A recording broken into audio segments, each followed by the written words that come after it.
aprendiendo que la articulación no es un objeto. Que en todo caso la articulación va a ser un proceso que se concretiza en un objeto de estudio, en un objeto de actividad, etc. Pero fundamentalmente lo que vamos a tratar de ir viendo es, dicho, con esto voy a terminar, se los digo al principio, es cómo hago para pensar articuladamente. Porque la cuestión no es qué actividades puedo realizar, porque vamos a llegar a la conclusión que toda actividad que se realiza en la escuela puede ser portador de articulación. O sea, no voy a anular las que están haciendo, pero una vez que cambian, esto es paulatino la idea, pero es ir pensándolo, vuelvo a repetir, no quito ninguna de las actividades. Ahora, tu gran desafío, entre comillas, te miro a vos, puedo mirar a todos, es cómo hago para que esa actividad adquiera el carácter de articulación o articulador, cómo poner en marcha un proceso articulador. ¿Los estoy provocando? Me encanta. Porque los mismos directivos ponemos la... Porque tenemos que quizás cambiar el enfoque, ¿está claro? O sea, cómo lo hacemos, pero no es dejar de hacer lo que estamos haciendo. Y por el otro lado, les voy a pedir algo. Nada de lo que yo digo es una verdad. Son solo posturas.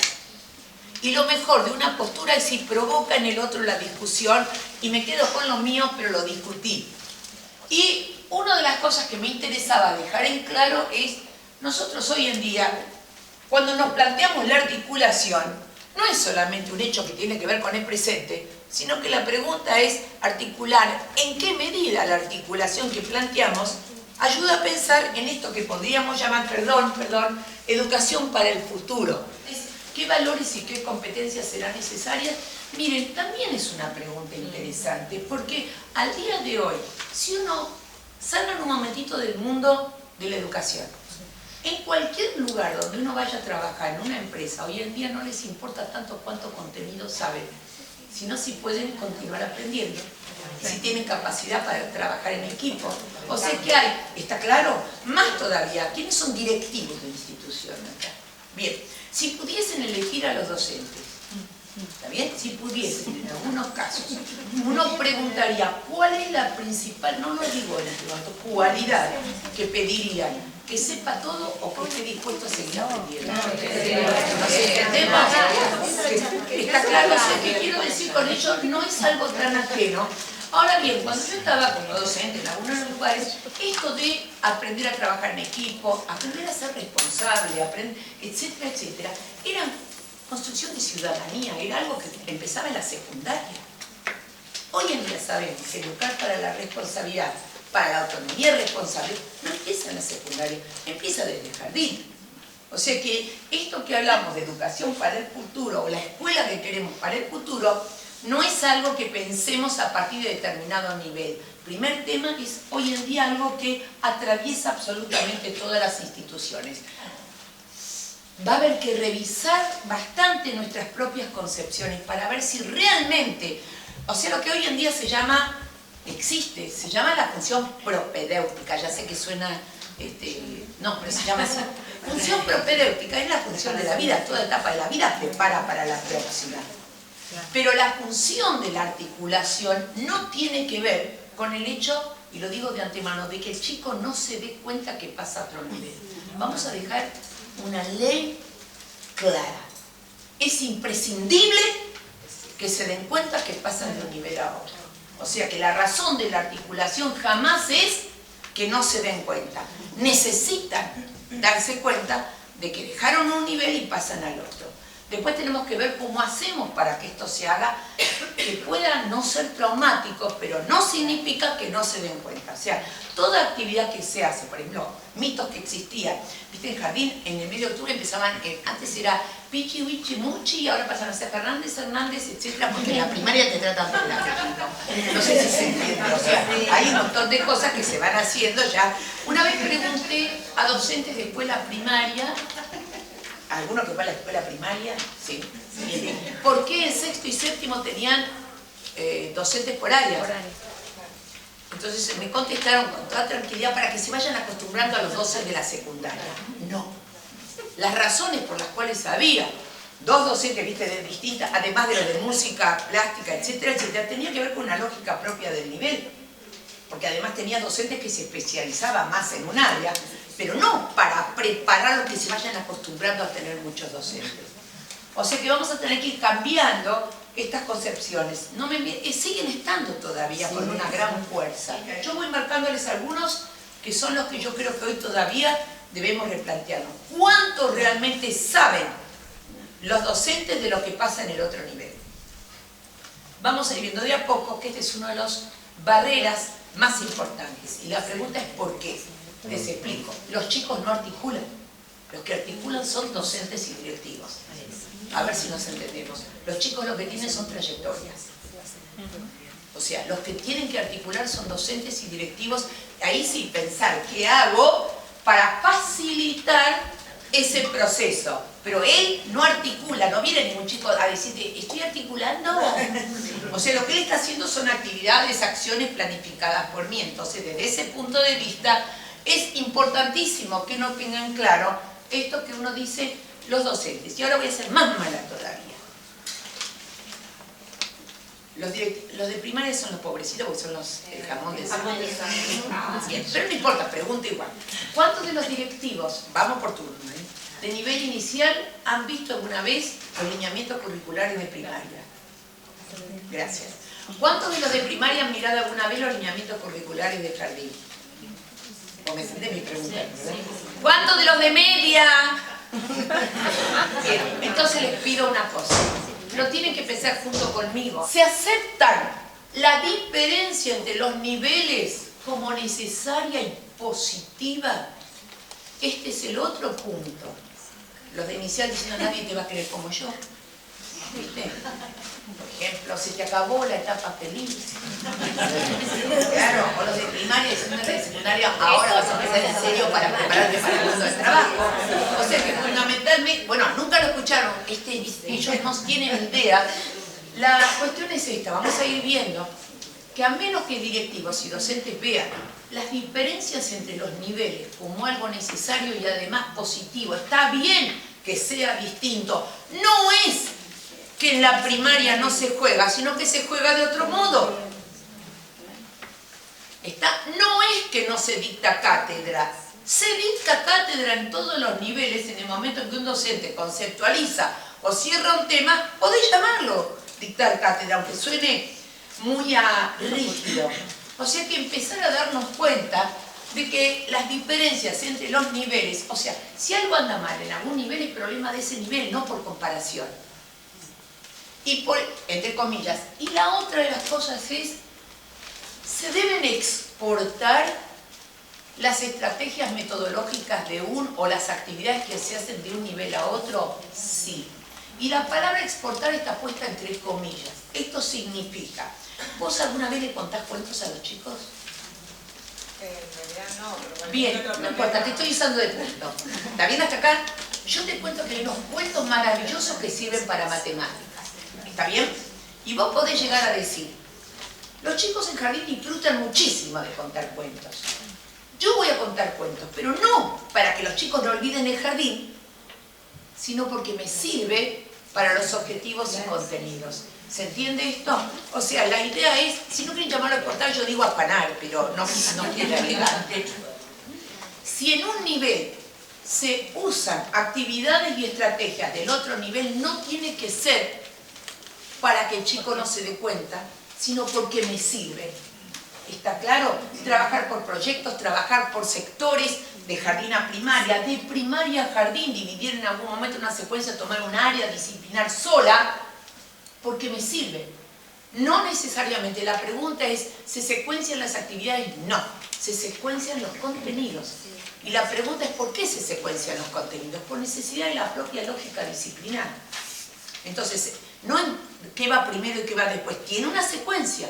En matemática, tienen sociales, etc. La diferencia es que en matemática la secuenciación está dada por una lógica que no se puede alterar a veces. No puedo enseñar a multiplicar si no sabe sumar, entre comillas. Pero en sociales yo puedo empezar... ¿Recuerdan ustedes haber estudiado historia? Algunos de nosotros empezábamos por la época antigua y nunca llegábamos más que al medioevo. Después hubo otra tanda que empezó por la historia actual, tampoco llegó más allá del medioevo, nos encontrábamos ahí. O sea que Secuencia tiene que ver con una lógica disciplinar. No importa si es una secuencia rígida o más maleable, pero no tiene que ver con los niveles, ¿está claro? En cambio, las estrategias o actividades se pueden exportar o importar si es que le sirven al otro nivel, no porque se hacían antes. ¿Quién tiene en la escuela primaria las mesas grandes? ¿Alguno tiene? Octogonales o redondas o rectangulares. ¿Está? Pero no es porque las tenían en jardín, es porque te sirven ahí. Y hay un montón de ustedes que ojalá tuviesen en primaria y en secundaria, en lugar de tener pupitres uno atrás del otro, que tuviesen mesa. Porque el recurso material está contradiciendo lo que en Concepciones planteamos, que es estimular la interacción entre los chicos, el trabajo en grupo, en equipo, etc. Cuando el recurso material no lo permite es mucho más difícil. Entonces uno puede mirar de un lado al otro, ¿sentiste lo de exportar? Bien, la otra de las cosas que me interesaba dejar en claro con ustedes era qué se necesita hoy en día. La primera es desnaturalizar el término. No darlo por hecho, empezar a replantearse qué significa, para lo cual medio segundito. Tienen demasiadas cosas en la mano. ¿Pueden hacerme gran favor de abrazar al que tienen al lado? Sí,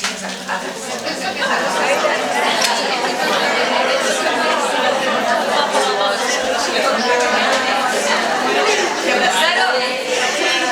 ¿Salió el abrazo? ¿También abrazaron todos? ¿Salió el abrazo? Sí. Yo les voy a contar.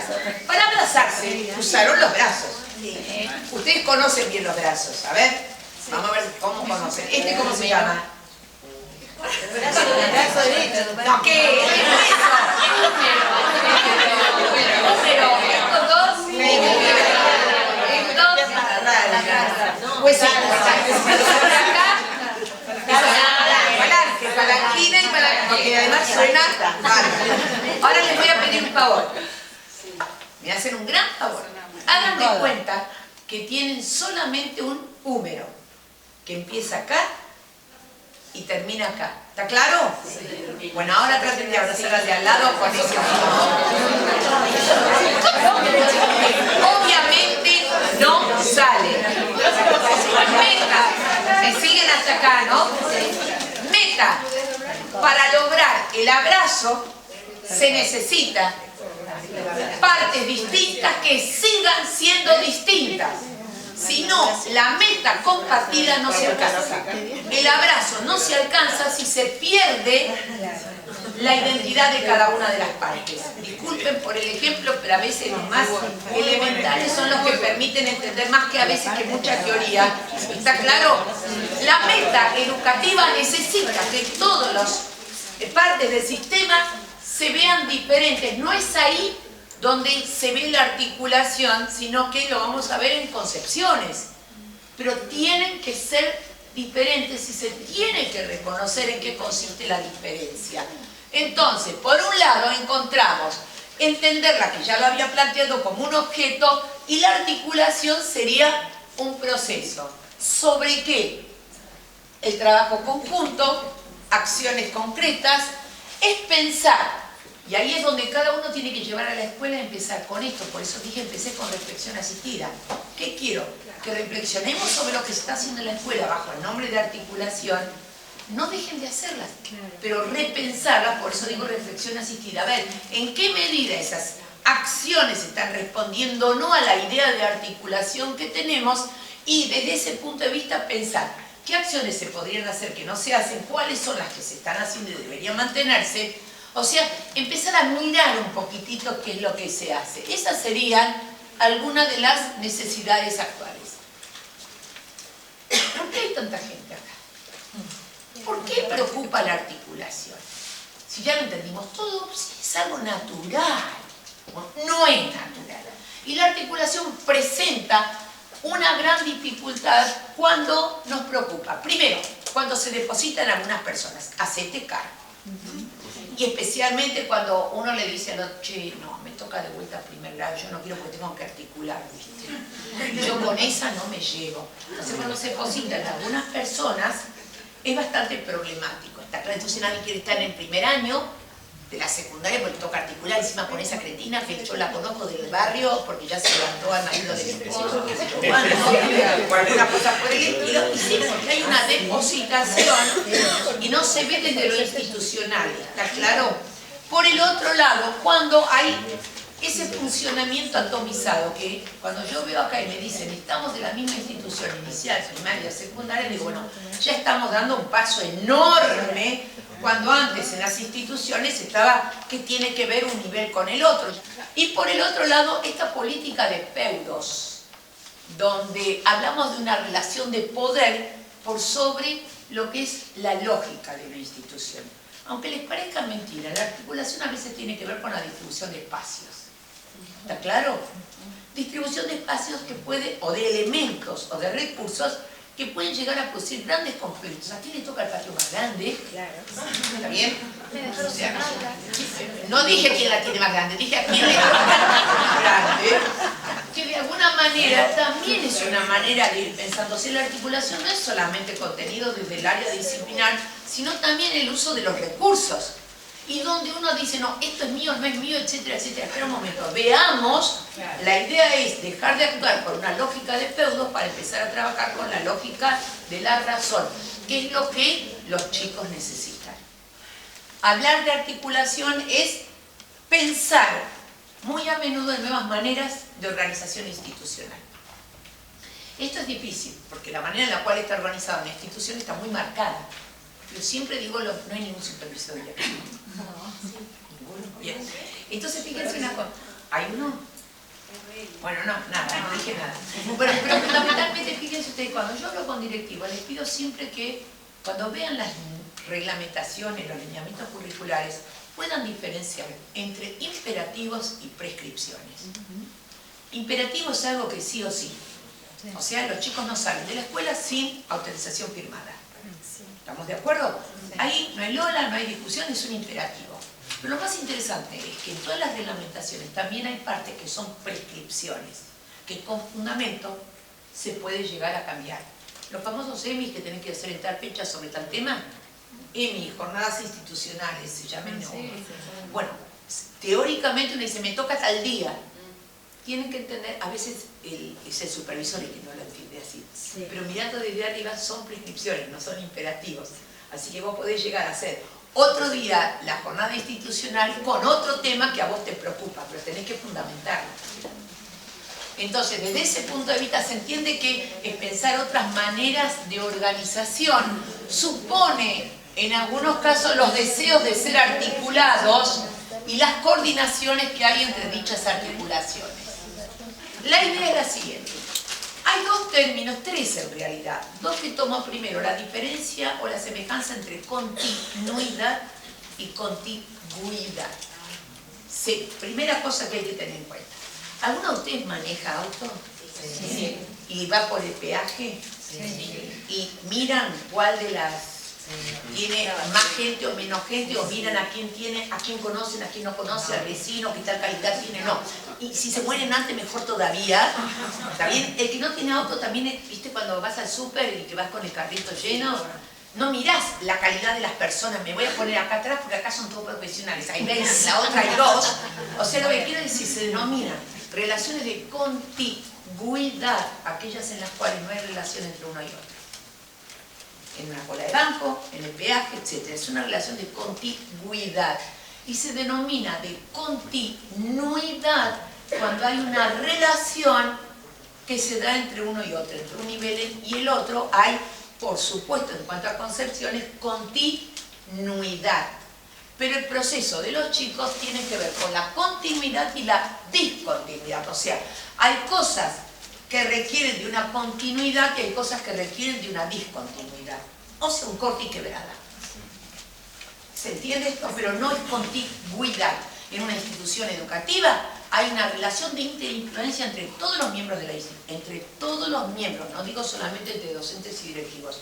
Creo que ustedes ya se han dado cuenta claramente que a esta altura del partido, cuando hablamos de una institución educativa podemos hablar de docentes, pero también hablamos de educadores. Esto significa que en toda institución educativa, aunque no tenga un título docente, la señora que limpia, el señor que limpia, el señor que, etcétera, etcétera, que nos recibe, son todos educadores porque para los chicos pasan a ser adultos de referencia. Por eso a veces en ninguno de los cargos tomamos a cualquier persona, porque se sabe que no es lo mismo hacer lo que están haciendo en otra institución que en una escuela. Cuando hablamos de trayectoria escolar, no es simplemente un camino a recorrer así nomás, sino que hay transiciones y la pregunta es qué lugar ocupa la articulación en esta trayectoria y en sus transiciones. Y entonces, ¿transiciones a qué? Y acá voy a poner el acento, no en la diferencia de contenidos que se aprenden en un nivel y otro, porque esa es preocupación nuestra. Para los chicos, ahora miro a los chicos, lo que más les importa es cómo se va a un nuevo entorno, nuevo rol. No es lo mismo ser alumno de jardín que alumno de primaria que alumno de secundaria. A nuevas modalidades, nuevas alternativas, y por eso decimos, es dar continuidad al proceso educativo, no es hacer lo mismo. Y simultáneamente, insisto, es facilitar que el trayecto. Por eso hablamos de continuidad, pero hay discontinuidades. Y acá vienen algunas de las cosas que me interesan. Cuando yo digo que no tiene que ver con el último grado de uno y el primero del otro, es porque no hay un solo chico que cuando termina jardín diga paso a primer grado, paso a la primaria. No hay un solo chico que cuando termina sexto o séptimo diga paso a primer año, paso a la secundaria. ¿Me siguen? Sí. Un poco más de respeto a los chicos. Si ellos tienen claro que el pasaje es de un nivel a otro y lo que más les importa es cómo se hacen las cosas en el otro nivel. Evidentemente ningún chico va a preguntarte cuáles son los contenidos básicos comunes del otro, porque no es eso lo que les interesa.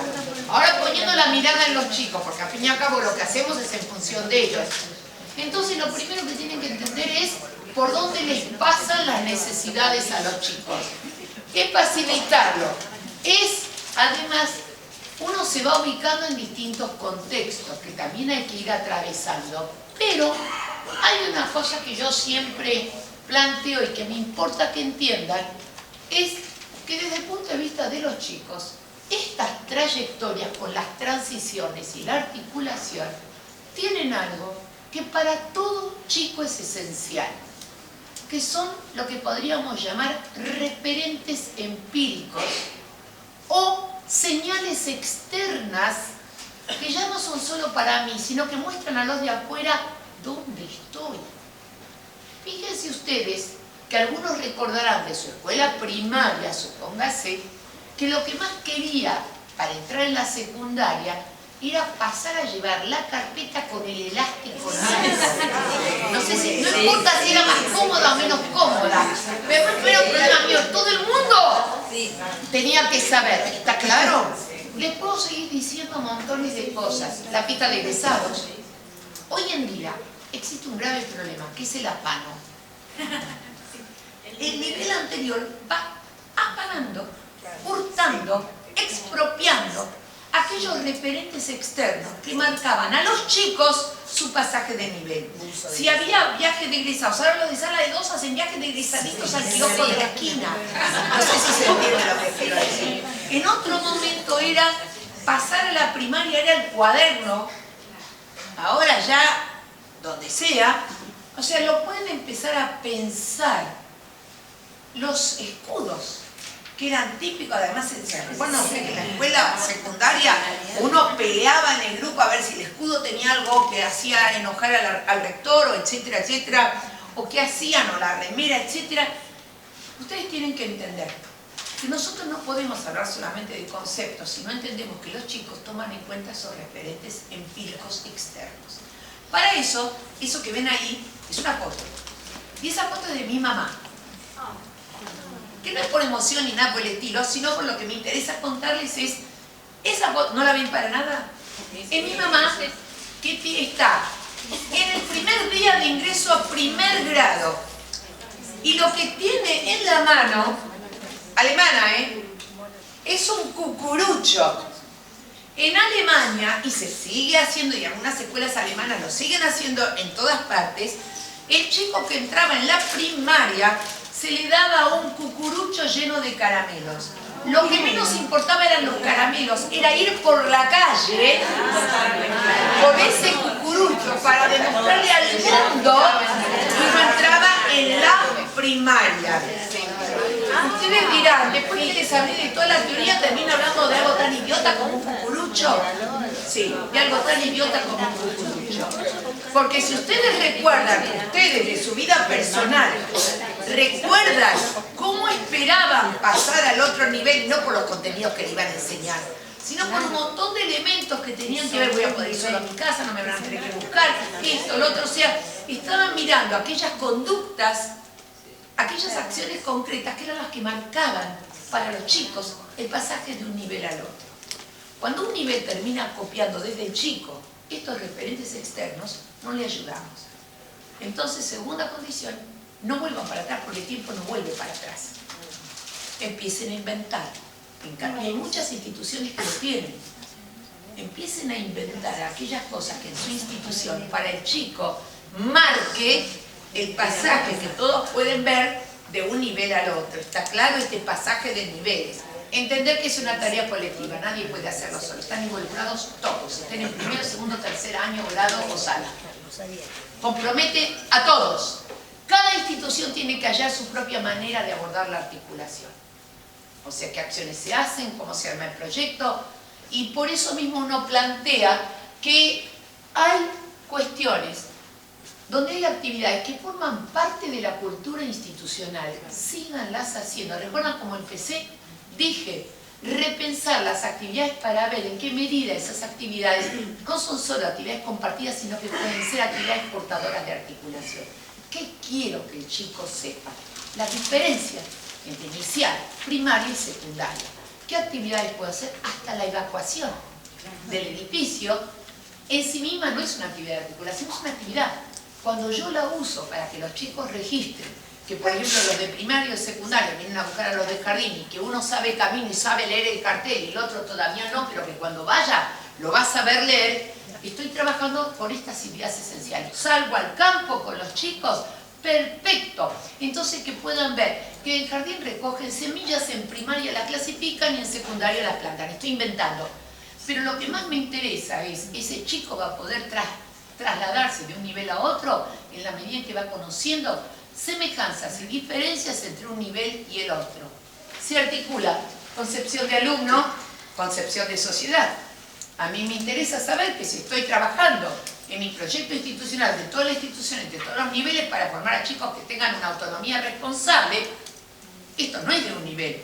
Lo que podemos ponernos a discutir es, ¿estamos todos de acuerdo en que autonomía responsable? ¿Se entiende autonomía responsable? Sí. A veces cuesta trabajo. Autonomía no es yo hago lo que quiero, sino autonomía es decido lo que hago. ¿Se entiende la diferencia? Bueno, si nos pusimos de acuerdo que es uno de los pilares de lo que tiene que ver la escuela, ahora veamos de qué manera se pone de manifiesto en un nivel, en el otro y en el otro. Pero tenemos que ponernos de acuerdo que sobre eso trabajamos todos. Fíjense que ahorita no voy a hablar de eso, se habla muchísimo. ¿Recuerdan? ¿Les suena el tema del bullying? Sí. Llámenlo, siempre existió acoso escolar, abuso, etcétera, etcétera. Pero parece un tema solamente en secundaria. Esperen, no digo que haya en jardín o no casos de bullying o en primaria. Pero si yo no empiezo a trabajar desde jardín y primaria sobre el reconocimiento de la diversidad, sobre el respeto por el otro, o sea, estamos siempre resolviendo problemas y no previendo. ¿Está claro a lo que me quiero referir? Ponerse de acuerdo no es hacemos lo mismo los tres. Hay líneas que nos unen y que tenemos que discutir. Concepción de alumno, de sociedad, objetivos y procesos que se intenta ir logrando, estrategias y acciones y cuáles son los actores implicados. La otra de las cosas que me interesaba era prestar atención, directivos, a estas lógicas de articulación institucional. ¿Por qué? Porque yo no me puedo meter en la escuela de cada uno. Cada escuela tiene a veces su propia manera de pensar y de actuar, lo que se llama lógica institucional. Lógica en el sentido que tiene un fundamento que no necesariamente yo tengo que compartir, pero que es coherente entre sí. Esa lógica institucional se pone de manifiesto ¿en qué? En proyectos integrados. Y la otra de las cosas es la mayor responsabilidad le corresponde a la gestión. Responsabilidad no es que hace las acciones, pero es el responsable porque es el que sostiene, andamia y apoya las propuestas.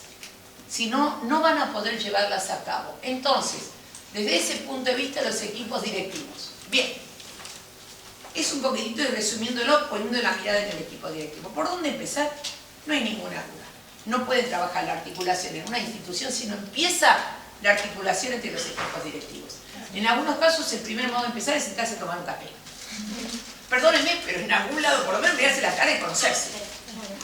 Después de eso, seguir viendo de qué manera, o sea, no va de una. No porque tengan una reunión mensual, automáticamente sale la articulación. Y la otra de las cosas es a veces dejar de discutir tanto por los contenidos y discutir un poco más sobre las concepciones.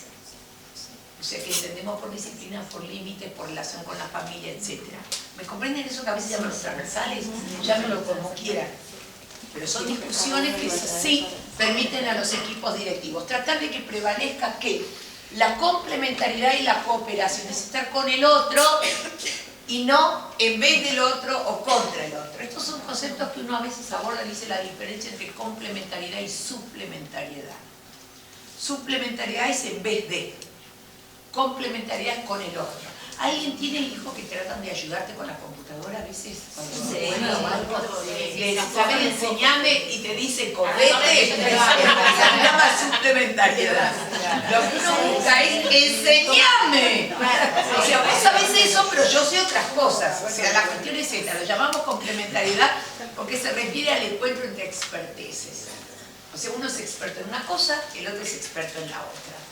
¿Nos entendemos? O sea, eso es lo primero que hay que poder llevar a cabo. Y por el otro lado, cuando hablamos de esto de los equipos de articulación, decimos, ¿qué es lo que hacen?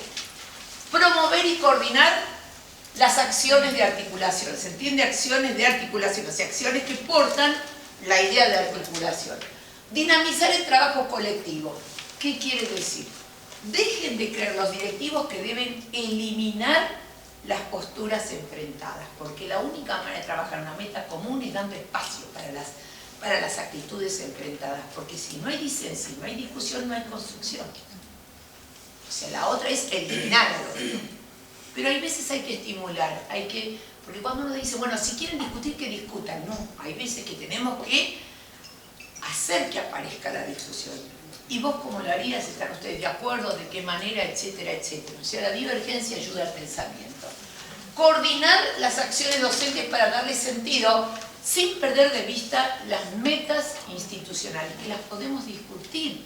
Podemos discutir cuáles son realmente los propósitos que se tienen dentro de la institución, además de los lineamientos curriculares. La distribución de tiempos, espacios en materia de discusión, reflexión y análisis. O sea, si se reúnen los directivos de distintos niveles y empiezan solamente a discutir cuál es el espacio más conveniente, ya están trabajando en articulación. ¿Se entiende? Ya están. Porque están pensando en la diferencia de características de un nivel y del otro. ¿Va? Sí. Otra. Un nivel no necesita ser lo mismo que el otro. Otra. Los contenidos, retomo, se secuencian no por articulación entre niveles, sino por la lógica propia de su enseñanza y del carácter de la disciplina. Y la otra, solo se importan estrategias y sirven a los propósitos del próximo nivel. Hay un tipo que uno estudia a veces se llama Festemacher, que hablaba de buena enseñanza contraponiendo la enseñanza con éxito. Y este tipo decía, enseñanza con éxito es aquella que lo único que me importa es el resultado. ¿Está bien? Entonces todos aprenden. Pero el problema radica que aprender con éxito no siempre garantiza que sea buena enseñanza. O sea, si alguien aprendió algo con amenaza, con chantaje, con miedo, con angustia, eso es lo que Festemacher plantea que no es buena enseñanza. Entonces dice, no toda enseñanza con éxito es buena enseñanza. Para que algo sea buena enseñanza tiene que enseñarse contenidos epistemológicamente válidos y estrategias éticamente adecuadas. Y todos hemos pasado con esa etapa en la cual alguien decía, si no terminan, no tienen patio, llamado chantaje y soborno. ¿Está claro? El que termina primero le doy los puntos. O sea, ya eliminamos el placer de aprender porque es solamente aprender por la recompensa. ¿Me siguen? O sea, ustedes dirán, claro, pero siempre se hizo así. Bueno, articulación entre otras cosas significa reunirse, docentes y directivos, empezar a pensar a qué llamo buena enseñanza. ¿Cuáles son aquellas estrategias éticamente adecuadas? Llevándolo a la articulación, una buena articulación educativa no siempre es cambiar actividades, sino cambiar el significado que se le otorga a esas actividades. O sea, no empiecen a cambiar todo. Cada institución escolar tiene que hallar su propio modo de articular o integrarse teniendo en cuenta que las propias particularidades. ¿Está claro? O sea, respeten las instituciones en las cuales están. Tiene su estilo, tiene su cultura, tiene su historia. O sea, la articulación es un proceso que recupera las características propias de cada institución. De alguna manera, el alumno que aprende es el centro de la actividad educativa. Hay veces que suena absurdo, pero lo voy a decir de esta manera. La escuela no existe para que los docentes enseñen. La escuela existe para que los alumnos aprendan. Solamente que nos necesitan a nosotros, por suerte. No sé si virtual o presencial. Y del mismo modo pueden tomarlo con todos los otros roles. Pero el centro es que el alumno aprenda. Y proyecto de articulación tiene que tener como referencia, lo que dije al principio, tanto la escolaridad presente como el proceso de vida en su totalidad. Y como alguien dijo una vez, nosotros estamos educando a chicos, enseñándoles contenidos que no sabemos si alguna vez los van a necesitar, y los que necesitan no se los podemos enseñar porque no sabemos cuáles son. Entonces, estas discusiones, qué es lo que se pone como prioritario dentro de una institución, es un eje central. Yo elegí para leerles hoy, hay un señor que se llamaba Hamlet Lima Quintana, no necesitan conocerlo, pero escribía algunas cosas preciosas, y me dijeron que tengo que leer algo cortito, porque si no, se llama Gente. No sé si ustedes se sienten gente. Bien.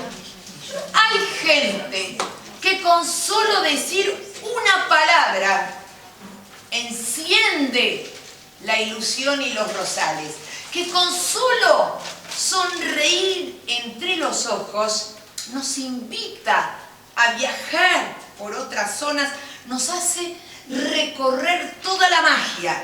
Hay gente que con solo dar la mano rompe la soledad, pone la mesa, sirve el puchero, coloca las guirnaldas, que con solo empuñar una guitarra hace una sinfonía de entrecasa. Hay gente que con solo abrir la boca llega hasta todos los límites del alma, alimenta una flor, inventa sueños, hace cantar el vino en las tinajas y se queda después como si nada. Y uno se queda de novio con la vida, desterrando una muerte solitaria porque sabe que a la vuelta de la esquina hay gente que es así, tan necesaria. Muchas gracias.